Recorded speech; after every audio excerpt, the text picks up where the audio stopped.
Hello, hello, hello! Today ay sasama ko kayo sa ating first camping trip gamit ang ating camper van. Sa trip na ito ay nagka-problema tayo pero in the end ay masaya pa rin kasi may mga bagong memories tayo na binuo.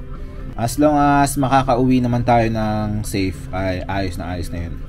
Hindi ito planadong trip, like last night lang sabi ko let's go camping sa river kasi may napanood ako na pwede daw mag overnight camping dun sa Gabaldon, Calabasa Picnic River sa Nueva Ecija. Ito na nga at nasa daan na kami. Cavitex papuntang Skyway, then NLEX tapos TPLEX. Late na kami nakaalis, mga 1pm na, so medyo hapon na nung malapit na tayo sa Nueva Ecija. At inabot na tayo ng gabi nung makarating tayo mismo dun sa river. Okay lang naman kasi plano naman talaga natin mag-overnight sa river. Kaso pagdating namin dun sa river, ay guess what? Bawal pala mag-camping overnight. So, naghanap tayo ng pwedeng lugar na pwede nating pag-campingan. Pero hindi daw talaga pwede. Bawal daw talaga, sabi nung mga nagbabantay doon. May nakita kami na pwede mag-rent ng room pero bawal daw talagang mag-stay sa sasakyan. Hindi naman tayo nagpunta doon para mag-rent ng room, nagpunta tayo para mag-camp. So napag-desisyon na namin na magka-camp na lang kami somewhere na may open space. So nag-drive na lang kami looking for an open space or kahit sa mga paid na camping sites. At hindi namin namalayan na sa pagdadrive namin nakarating na pala kami ng Dingalan, Aurora. So doon na kami nagganap ng beach resort na pwede yung car camping. Napakadali kausap ng management at ang sabi ay bahala na daw kami mamili ng spot at ito na nga ang nangyari. Trinay kaming tulungan ni kuya pero hindi na talaga makaalis yung van kasi humuhukay na lang yung gulong. Sabi niya bukas na lang daw ng umaga niya kami hihilain gamit yung pickup truck nila. So nag-ayos na lang ako ng makakain namin, nagluto ako ng kanin, corned beef at egg. Gamit natin yung mga EcoFlow na power station natin sa pagluluto. So napakadali lang magluto kasi hindi na natin iniisip yung apoy or yung hangin. Ito yung mga ibang campers dito. I think mga vloggers yung mga yun kasi nakikita namin nagre-record sila sa mga ginagawa nila.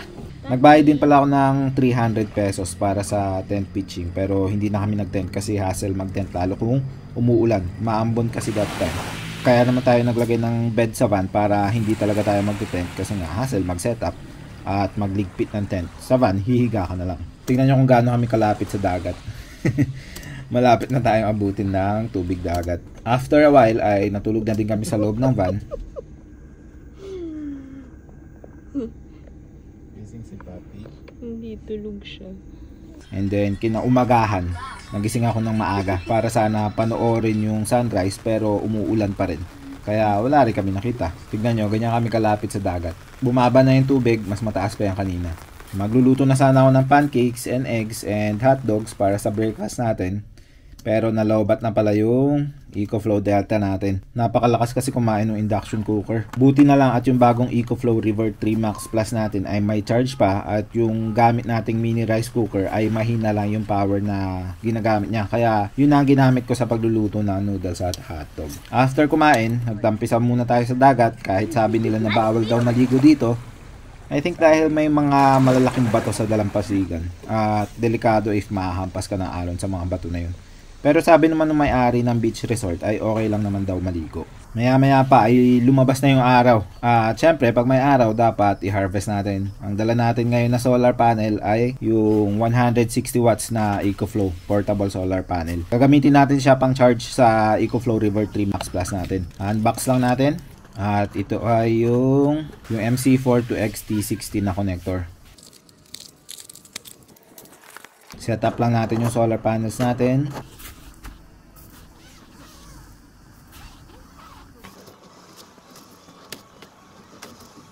Ito na siya. Meron siyang built-in na solar angle guide. So, pakita ko sa inyo mamaya kung paano yan gagamitin. Ang connectors ng solar panel natin ay MC4s. Madali na rin siya i-set up kasi in-improve na nila yung adjustable stand niya. Hilain mo lang yung legs para i-adjust yung angle ng solar panel. Tapos, tignan mo na yung solar angle guide mo. Yung black na dot na maliit dito, dapat yung shadow niya ay nasa loob ng malaking bilog. So, titignan mo lang yung shadow. Medyo mahirap makita sa camera pero ganun lang. Just make sure yung shadow ay nasa loob ng circle. Kapag wala sa bilog, i-adjust mo lang yung legs. Ayan, mukhang okay na. Pwede na natin isaksak sa power station natin. Yung MC4 connectors, ikakabit lang natin sa MC4 to XT60 na cable. Then isaksak lang yung XT60 sa power station. Make sure nakapasok ng mabuti. Tignan natin kung ilang watts na nakukuha natin. 50 watts. 50 watts pa lang kasi ayan, maulap. So kahit maulap, may nakukuha pa rin tayong 50 watts. Hintay lang tayo na lumabas pa yung araw mamaya. Tataas din yan. Tignan natin kung ano ang pinakamataas na wattage na makukuha natin. Teka, hindi ko pa ata napakita sa inyo yung nangyari sa van. Kung gaano kalalim na yung nahukay ng van. Ayan. So hindi na makaalis. Hinihintay lang natin yung pick up truck nila kuya dito sa resort para mahila daw nila yan. Mag charge muna tayo ng power station natin. Idala natin sa lilim yung power station natin para hindi nabibilad sa araw. At syempre pwede rin yung gamitin sa ibang power station, like itong EcoFlow Delta natin. Ayan. Ayan, nalobat na siya, 15% na lang yung natira. Tanggalin lang natin yung XT60 sa River 3. Then ilagay natin dito. Ayan. So around 50 to 70 watts yung na-harvest natin. Kasi ayan, maulap pa rin. Kapag ganyan, mababa talaga yung makukuha mo sa kahit na anong solar panel pa. Maya maya ay dumating na sila kuya para hilain yung van natin.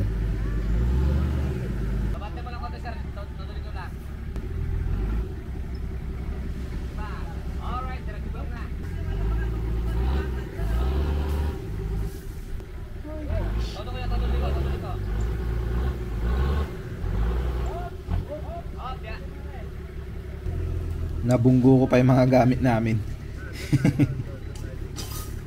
Oh no.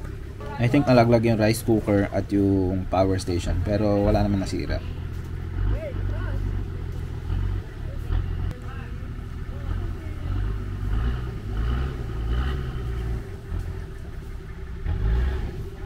Ka-atras na rin tayo, safe na.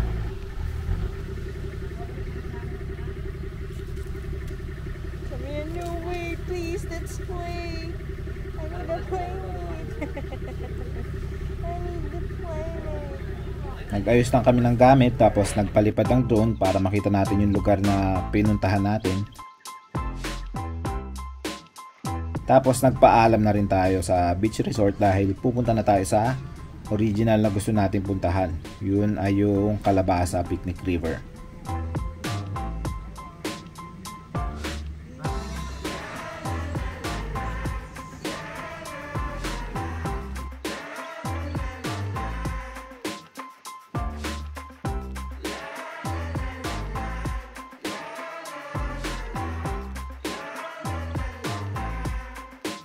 Gabi kami nung nagpunta dito so hindi namin nakita yung paligid. Pero nung umaga, makita nyo ang ganda ng tanawin dito. So mas maganda mag-drive dito kapag umaga para makita nyo yung surroundings.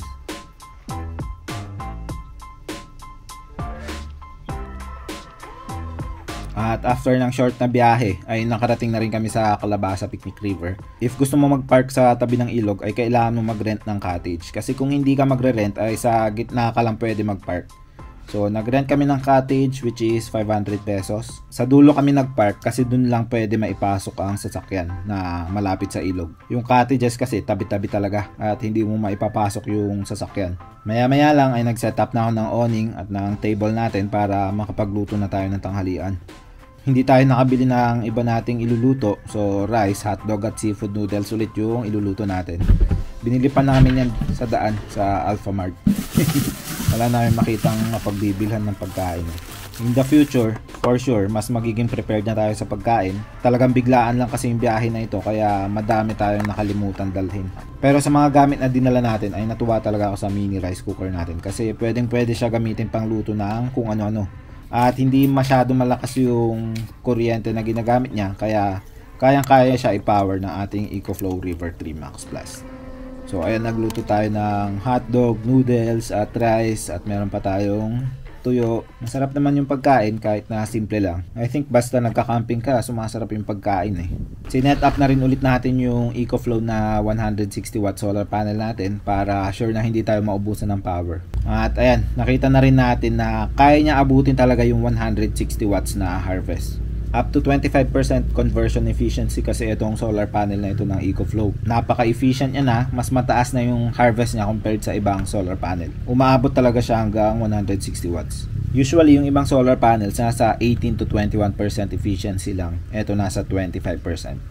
Tapos before tayo mag-start magluto ay nasa 60% yung capacity ng battery natin. After natin magluto ay nasa 52% yung natira. So nakapagluto tayo ng pagkain na ang nabawas lang ay 8%. Nag-charge pa tayo ng drones, phone at camera nung nagluluto tayo. Pero may nakakabit naman na solar panel habang nagluluto, kaya konti lang yung nabawas. At kung all day mo naman siyang i-charge sa solar panel, ay kayang-kaya mo ibalik yung nagamit mo na energy sa power station. After kumain ay nagtampisaw lang ulit tayo sa ilog, at ang malapit ng dumilim ay nag-decide na kaming umuwi kasi medyo kabado pa rin kami sa nangyari sa beach. Baka mabalahon na naman kami sa pag-uwi. Paakyat kasi yung exit eh, tapos buhangin din yung daan. Pero nakalabas naman kami na maayos. Akala ko tapos na magiging problema namin, pero habang nasa TPLEX kami ay naputulan kami ng dalawang belt na connected sa alternator at sa power steering ng sasakyan.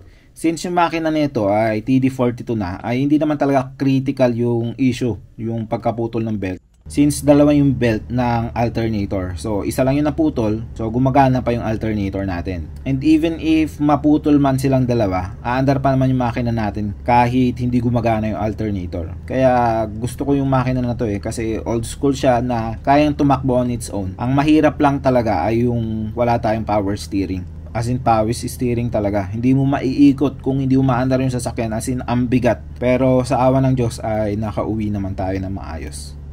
Marami tayong natutunan sa experience natin na yun, yung mga kailangang idala at mga do's and don'ts. Isa sa pinaka-importante ay yung be positive, kasi katulad nun, na-trap na yung van natin, pero mag-relax ka lang kasi wala namang mangyayari kung magpapanik ka.